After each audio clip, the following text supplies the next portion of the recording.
downstairs in the corner of the basement of the house half a block down the street from Jerry's bait shop. You know the place.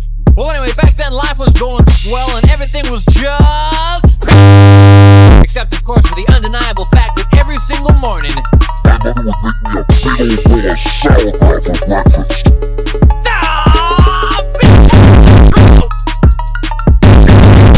It was driving me crazy. I said to my mom, I said, "Hey, Mom, what's up with all the..."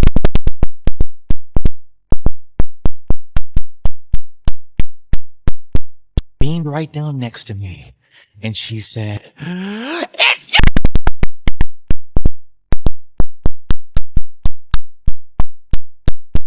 Until I was 26 and a half years old.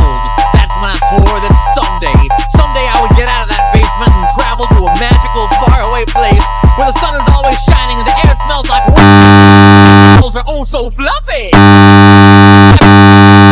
All day long and they shave your back for a waka waka.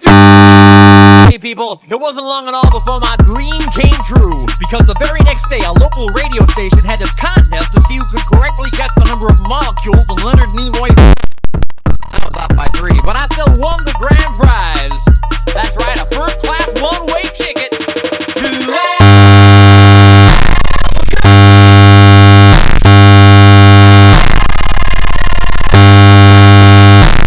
Oh yeah! You know, I've never been on a real airplane before, and I gotta tell you, it was really great. Severe and the little kid in back of me kept... The flight attendants ran out of peanuts, and the in-flight movie was Biodome with Polly.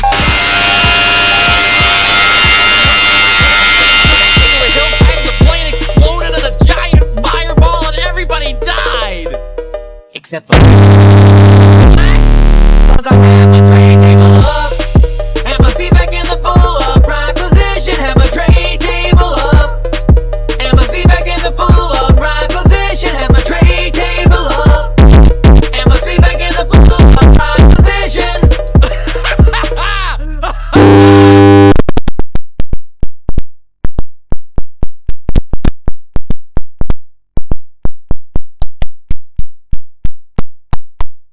Suitcase and my garment bag and my tenor saxophone and my 12-pound bowling ball and my lucky autograph glow in the dark.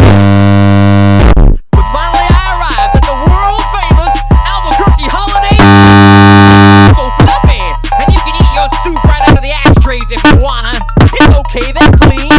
And I checked into my room and I turned down the AC and I turned on the Spectravision, and I'm just about to eat a little mint on my pillow that I love so very, very much, when suddenly there's a knock on the door. I say, who is it? No answer. Who is it? No answer. So finally I go over and I open the door, and just as I suspected, it's some big fat hermaphrodite's haircut. Oh my. Right. So anyway, he burst into my room and he grabbed my lucky snorkel, and I'm like, "Hey, you can't have that! That snorkel's been just like a snorkel to me!" And he's like, "Tough!" And I'm like, "Yeah!" And he's like, "Really?" And I'm like, "Okay!" So I grabbed the plate and he grabbed my stomach and he stopped my you better believe it. And somehow in the middle of it all, the phone got knocked off the hook. I heard a familiar voice. I'll tell you what it said. It said, "If you like to make it wrong, if you need help, hang up and then dial your operator. If you'd like to make a call, please hang up and try again. If you need help, hang up and then dial your operator in Albuquerque."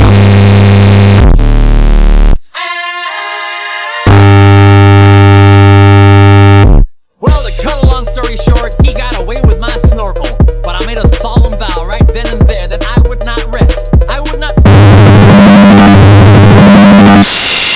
But first I decided to buy some my car, and I drove over to the donut shop, and I walked on up to the guy behind the counter, and he says, "Yeah."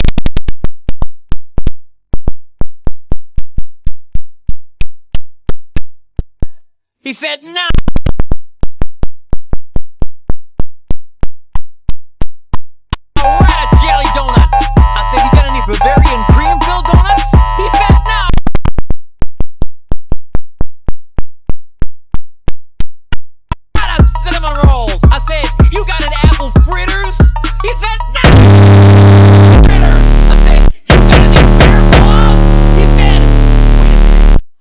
check.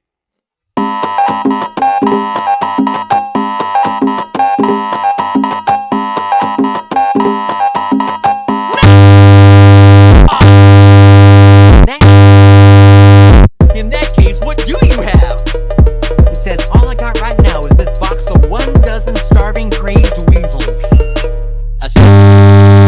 So he hands me the and I open up the weasels, jump out, they immediately latch onto my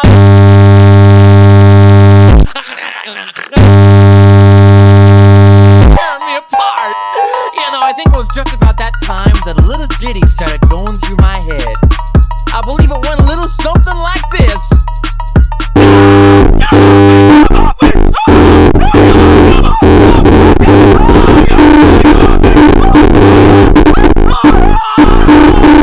I ran out into the street with these flesh-eating weasels all over my face, waving my arms all around and just running like a constipated wiener dog. And as luck would have it, that's exactly when I ran into the girl of my dreams. Her name was... with a slight overbite and hair the color of strained peaches. I'll never forget the very first thing she said to me. She said, "Hey, you got face." That's when I knew it was true.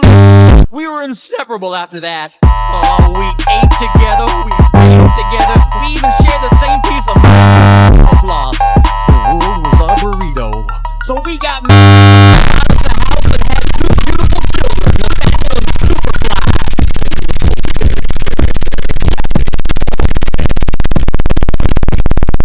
Zelda said to me, she said, "Sweetie Pumpkin, do you want to join the Columbia Record Club?" I said,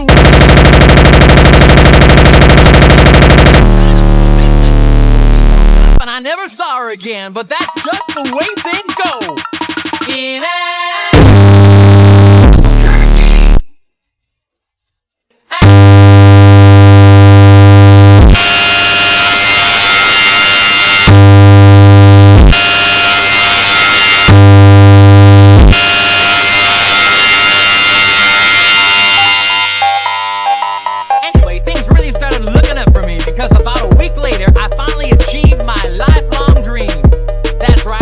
a part-time job at the I even made employee of the month after I put out that in my face. Oh yeah, he was pretty jealous of me after that. I was getting a lot of attitude.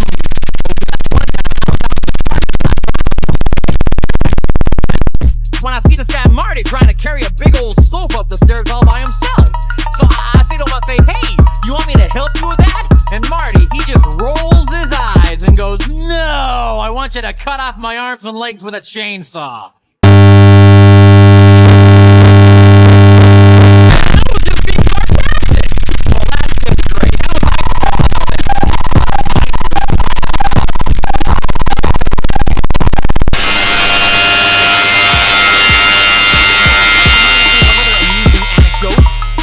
Up to me on the street and he tells me he hasn't had a bite in 3 days. Well, I knew what he meant, but just to be funny, I took a big bite out of his jugular vein. Come on, don't you get it? Everybody just keep rolling around on the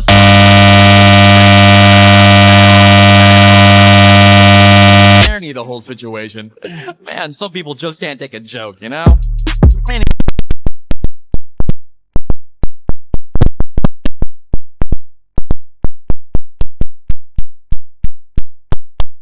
I know it's kind of a roundabout way of saying it, but I guess the whole point I'm trying to make here is I hate I'm trying to say. And by the way, if one day you happen to wake up and find yourself in an existential quandary, full of loathing and self-doubt and racked with the pain and isolation of your pitiful, meaningless existence, at least you can take a small bit of comfort in knowing that somewhere out there in this crazy old mixed-up universe of ours, there's still a little place called